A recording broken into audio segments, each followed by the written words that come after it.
आप देख रहे हैं आई इंडिया। मैं हूं जयंत श्रीवास्तव। हमारे साथ स्टूडियो में मौजूद हैं वरिष्ठ पत्रकार श्री ग्राम प्रकाश सिंह प्रतीक जी। हम इनसे जानेंगे कि इस बार रंदा में वो किस समसामयिक घटनाओं के आधारित वो अपनी व्यंग्यात्मक टिप्पणी करेंगे।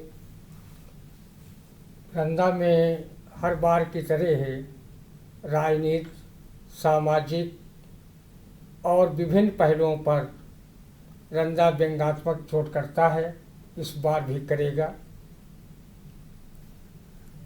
तो एक बार हम फिर हाजिर हैं रंदा कार्यक्रम में। रंदा समसामयिक घटनाओं पर आधारित है और इस रंदा कार्यक्रम में जो घटनाएं हो रही हैं उसमें व्यंग्यात्मक टिप्पणी हमारे वरिष्ठ पत्रकार द्वारा की जाती हैं। इस बार जो हम लेके आए हैं, पहली खबर है मऊ की रैली में अखिलेश यादव ने कहा काम करने में नहीं सिर्फ नाम बदलने वाली है भाजपा सरकार। टीपू भैया, इसी को कहते हैं नाम बड़े और दर्शन छोटे। अगर योगी सरकार में अधिकारी ही होते तो फिर सरकार को करोड़ों का विज्ञापन क्यों देना पड़ता। धरातल पर काम हो न हो, अखबारों टीवी चैनलों में तो अपनी चमक दमक दिखा ही रहे हैं। इसीलिए टीपू भैया याद रखो, काम की बातें इस सरकार से न करो। काम की न करो बात, राम की कसम, काम नाम धाम सब आराम में भसम।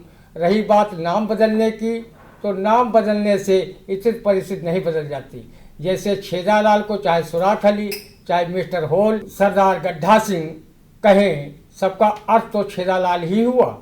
रंदा का मानना है काम धाम और नाम अलग अलग चीज़ें हैं, इसका एक से कोई मतलब नहीं है। क्योंकि रंदा की इस बात पर काका हाथरसी ने भी अपनी कविता से ये मुहर लगाई है।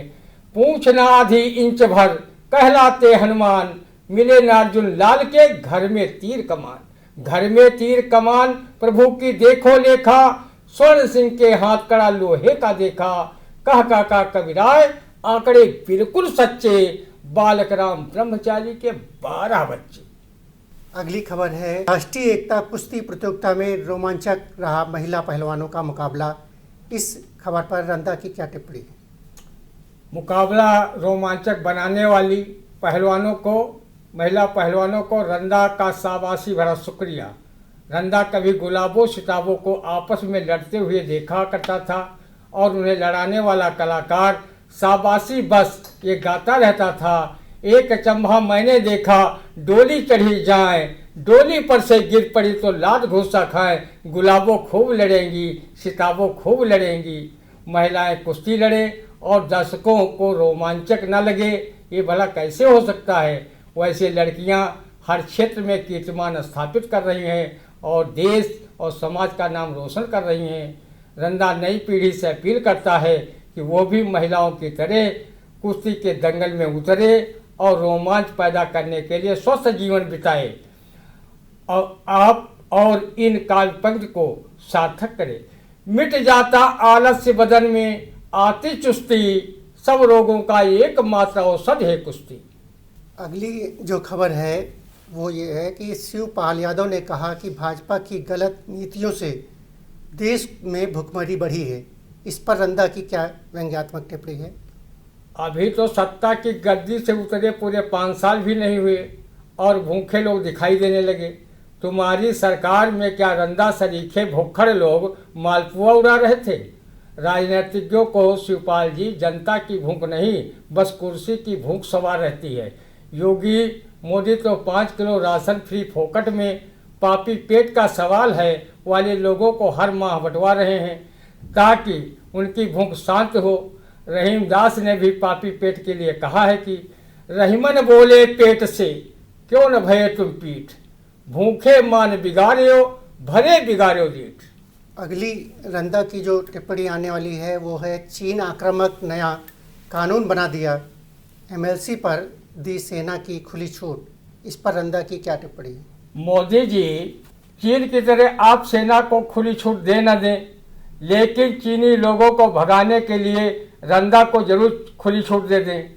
वो वीर रस की इतनी कविताएं सुनाएगा कि वो बेहोशी की हालत में अपना भी देश छोड़ने को मजबूर हो जाएगा।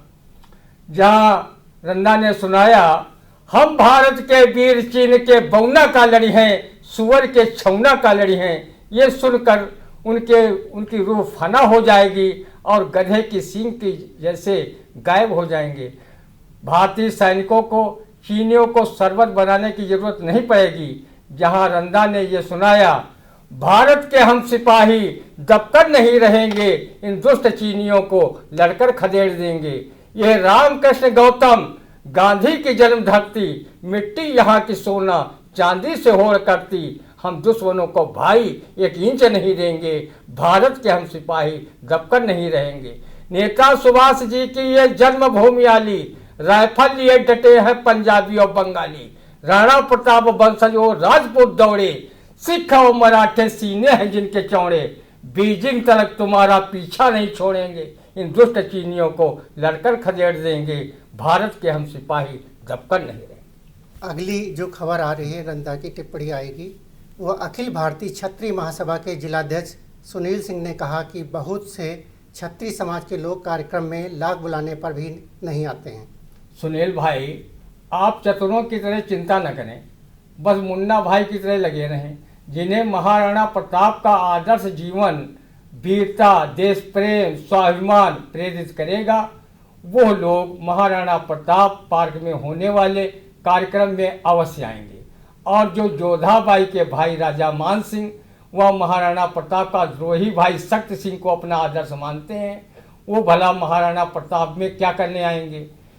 सुनील जी, आप उन लोगों के वंशजों को कार्यक्रम में क्षत्रिय समाज का ही व्यक्ति समझकर बुलाया करें, जिनके पूर्वजों ने महाराणा प्रताप का साथ देकर अपना सर्वस्व निछावर कर दिया। आपको भी ज्ञात होगा कि महाराणा प्रताप का साथ जितना राजपूतों ने नहीं दिया, उतना साथ आदिवासी जातियां भील, कोल, किरात, लोहड़, बढ़ैया व गिहारों ने दिया था।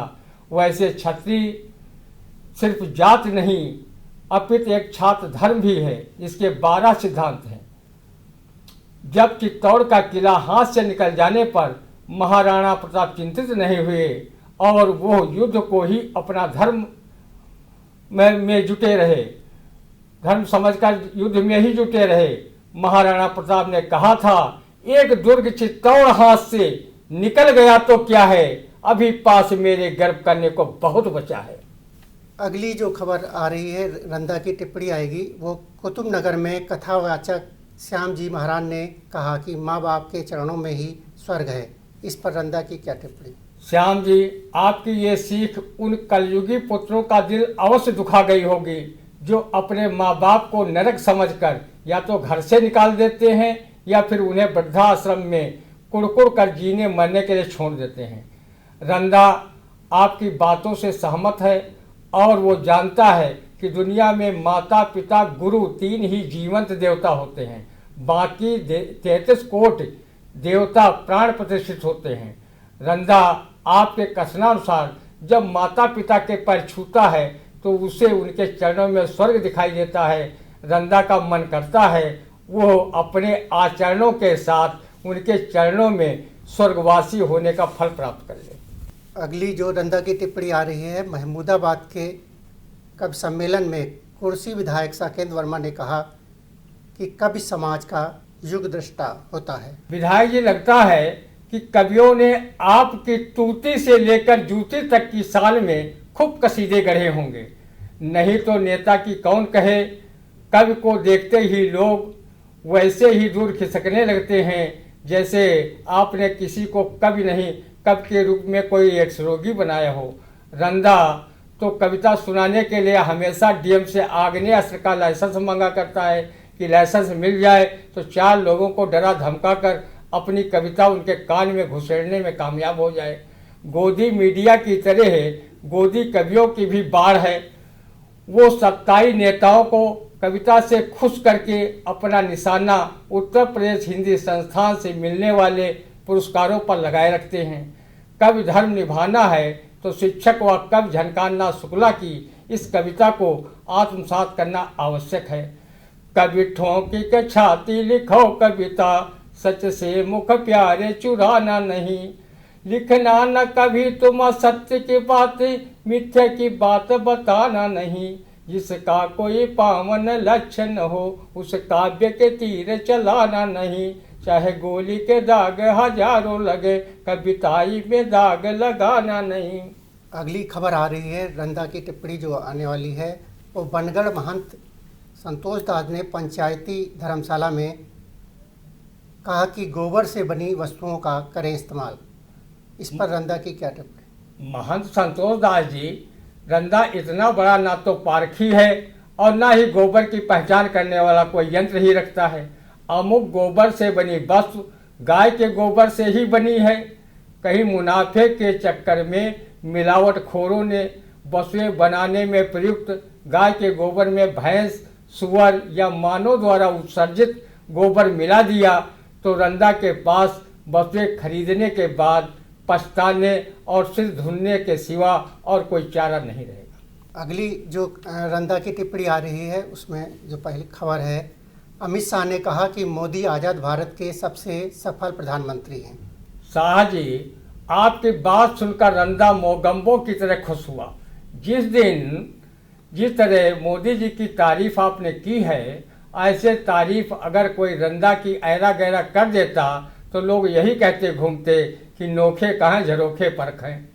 रंदा भी उन्हें सफल प्रधानमंत्री मानता है कि मोदी के अलावा आज़ाद भारत के प्रधानमंत्रियों में किसी भी प्रधानमंत्री की इतनी कुव्वत नहीं थी कि वो सरकारी संपत्तियां बेच सके, महंगाई की रफ्तार चौगुनी कर सके और हर साल 2 करोड़ युवाओं को नौकरी दे सके, और न ही विदेश से काला धन लाकर रंदा सरीखे लोगों के खाते में 15-15 लाख रुपए जमा करवा सके। जब वो लोग प्रधानमंत्री थे तो लाखों रुपए के सूट भी नहीं पहन पाए थे, तो वो तरक्की कैसे दिला पाते? गुजरात के जब पीएम साहब सीएम थे तब अटल जी ने गोधरा कांड व दंगा को देखकर राष्ट्र धर्म का पाठ इन्हें सिखाया था। जब मोदी जी आपकी तारीफ करेंगे तो सब कुछ अच्छा न कहें पर कड़ी पार वाला गृह मंत्री तो नहीं ही कहेंगे। अगली खबर आ रही है, रंदा की टिप्पणी जो आने वाली है, गोंडा की जनसभा में सीएम योगी ने कहा कि दंगाइयों की 7 पीढ़ियां याद रखेंगी। इस पर रंदा की क्या टिप्पणी आने वाली है? योगी जी, आप दंगाइयों पर उपकार करें और उनकी 7 पीढ़ी याद न रखें, भला कैसे हो सकता है? योगी जी, आपने मुजफ्फरनगर के कथित दंगाइयों के मुकदमे वापस लेने की भरपूर कोशिश की थी। दंगा में साजिश रचने में आपके 2 विधायकों के नाम चर्चा में आए थे, जिनमें से एक मीठा गप करने वाले विभाग का कैबिनेट मंत्री भी है। रंदा अखंड कुंवारा है, इसलिए किसी भी दंगे में नहीं जाता कि वो आने वाली 7 पीढ़ियां कहाँ से लाएगा। तो अभी आपने देखा कि किस तरीके से वरिष्ठ पत्रकार श्री ज्ञान प्रकाश सिंह प्रतीक जी ने जो समसामयिक घटनाएं थी उस पर किस तरीके से व्यंग्यात्मक टिप्पणी की और किस तरह से उन्होंने अपने दर्शकों के सामने ये साझा किया।